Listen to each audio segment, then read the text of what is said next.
Kali ini kita akan membahas proses dan siklus menstruasi. Apa itu menstruasi?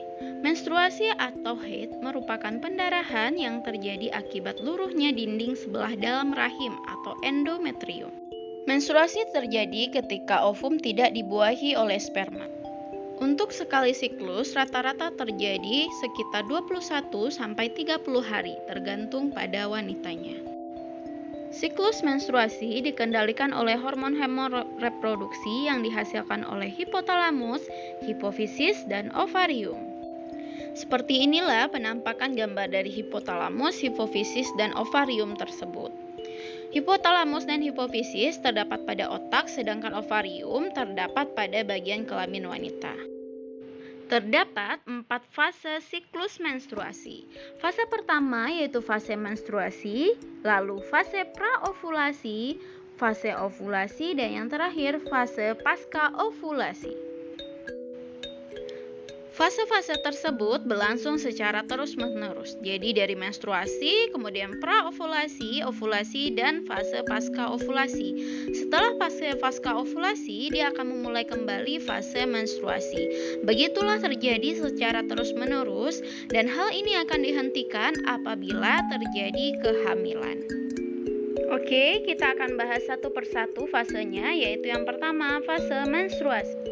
Pada fase ini, ovum tidak dibuahi oleh sperma, sehingga produksi hormon estrogen dan progesteron terhenti. Turunnya kadar estrogen dan progesteron menyebabkan lepasnya ovum dari tuba falopi dan menyebabkan robeknya endometrium sehingga terjadi pendarahan. Fase menstruasi terjadi kurang lebih 7 hari. Fase yang kedua yaitu fase praovulasi. Pra itu artinya sebelum, jadi ini maksudnya adalah fase sebelum ovulasi terjadi. Fase ini disebut juga dengan fase proliferasi.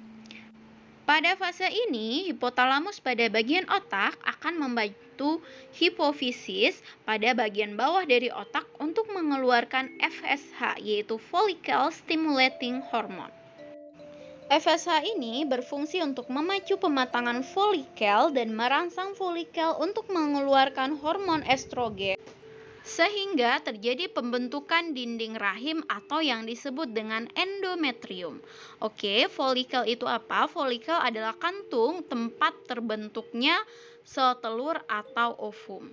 Sedangkan endometrium adalah dinding rahim yang menebal untuk proses penempelan dari embrio yang akan berkembang menjadi janin. Yang ketiga, kita masuk fase ovulasi. Ovulasi terjadi pada hari ke-14.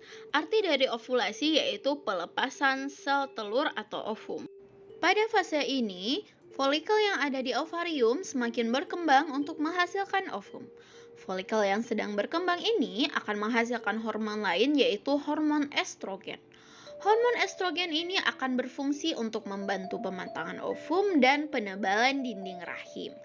Tingginya hormon estrogen akan menghambat FSH.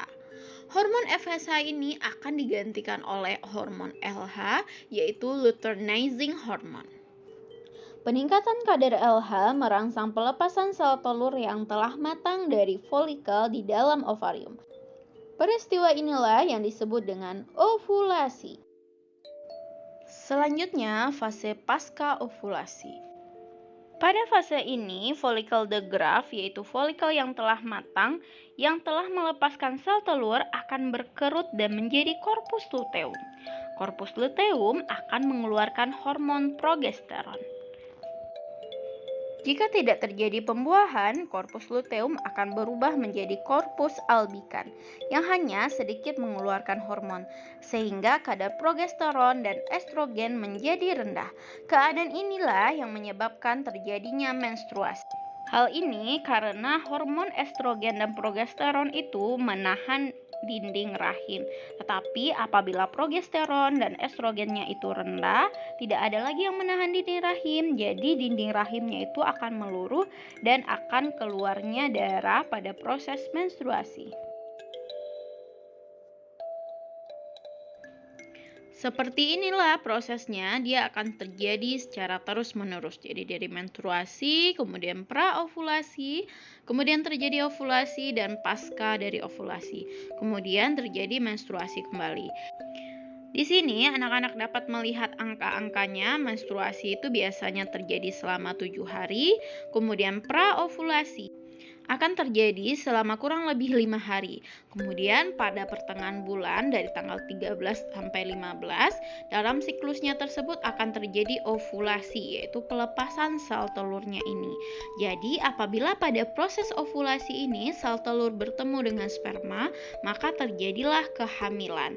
Tetapi apabila sel telur tidak dibuahi oleh sperma, maka di sini sel telurnya itu akan meluruh bersamaan dengan dinding rahim. Dinding rahim yang meluruh itulah yang disebut dengan proses menstruasi.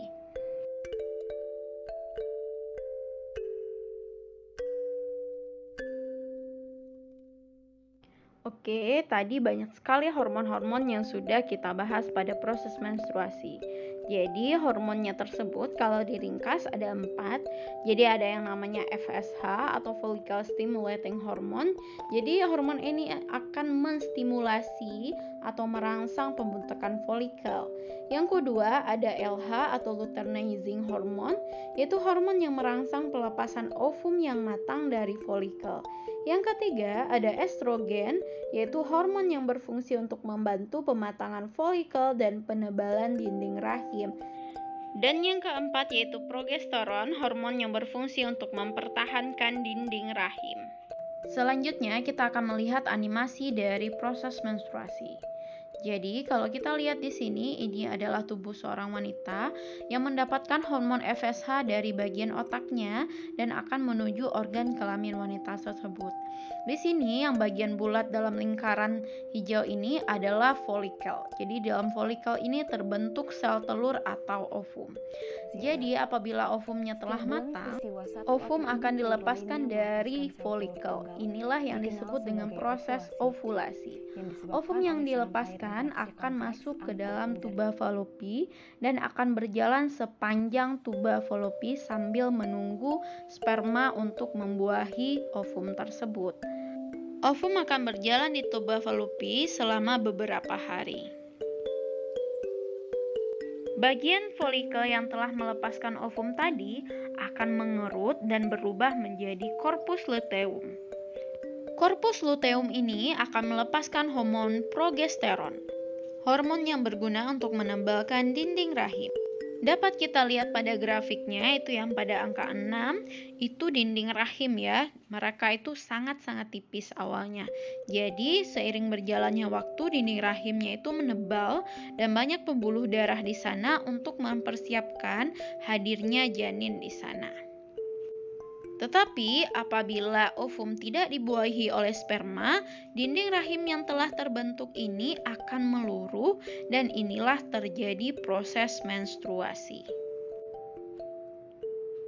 Tapi apabila ovum dibuahi oleh sperma, dinding rahimnya tidak akan meluruh dan disinilah terjadinya kehamilan.